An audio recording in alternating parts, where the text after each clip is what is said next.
যারা সব সময় আস্তাগফিরুল্লাহ পড়ে তাদের রিজিকের কোনো টেনশন হয় না, রিজিক নিয়ে তাদের আর কোনো চিন্তা থাকে না।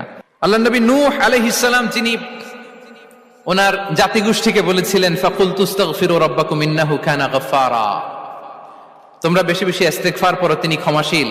ইস্তেগফার পড়লে কি হবে? ইউরসিলিস সামাআ আলাইকুম মিদরারা, রহমতের বৃষ্টি বর্ষণ হবে, তোমাদের জমিগুলো উর্বর হবে।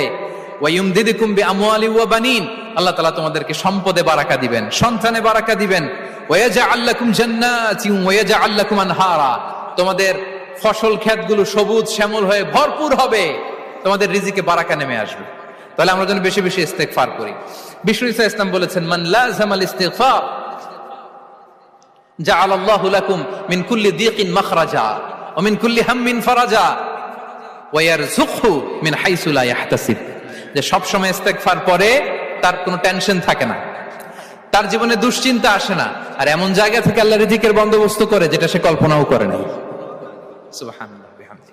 আমরা যেন বেশি বেশি ইস্তেগফার করি। আস্তাগফিরুল্লাহ এটা হচ্ছে ভেরি শর্ট ফর্ম অফ ইস্তেগফার, অথবা পড়তে পারেন আস্তাগফিরুল্লাহ আল্লাযী লা ইলাহা ইল্লা হুয়াল হাইয়ুল কাইয়্যুম ওয়া আতুবু ইলাইহি। সাইয়্যিদুল ইস্তেগফার মুখস্থ আছে না আমাদের? এটা যেন বেশি বেশি পড়ি। ইয়াকিনের সাথে যে সাইয়্যিদুল ইস্তেগফার পড়বে, যেই দিন পড়বে ওই দিন যদি মৃত্যু হয় সে জান্নাতি। কোন রাতে মুকিনান বিহি, ইয়াকিনের সাথে যদি সাইয়্যিদুল ইস্তেগফার কে রিসাইট করে, ওই রাতে যদি সে মৃত্যুবরণ করে, বিষ্ণু বলেন সে জান্নাতি।